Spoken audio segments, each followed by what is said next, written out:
بسم اللہ الرحمن الرحیم۔ پیارے اسلامی بھائیوں، عید الفطر کے دن کرنے والے کام چند کام ہے جسے کرنے سے ثواب حاصل ہوتا ہے۔ نمبر 1، حجامت بنوانا یعنی بال کٹوانا۔ یاد رکھے شریعت کے مطابق بال کٹوانا ہے، نہ کہ انگریزی کٹ۔ نمبر 2، ناخن ترشوانا یعنی کاٹنا۔ نمبر 3، غسل کرنا۔ نمبر 4، مسواک کرنا۔ نمبر 5، اچھے کپڑے پہننا، نیا ہو تو نیا ورنہ دھلا ہوا۔ نمبر 6، نماز کو جانے سے پہلے چند کھجوریں کھا لینا، 2، 3، 5، 7 وغیرہ۔ نمبر 7، خوشبو لگانا۔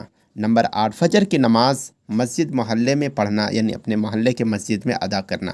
نمبر 9، عیدگاہ جلد چلا جانا۔ نمبر 10، نماز سے پہلے صدقہ فطر ادا کرنا۔ نمبر 11، عیدگاہ کو پیدل جانا۔ نمبر 12، ایک راستے سے جانا اور دوسرے راستے سے واپس آنا۔ اللہ پاک ان کاموں پر عمل کی توفیق عطا فرمائے۔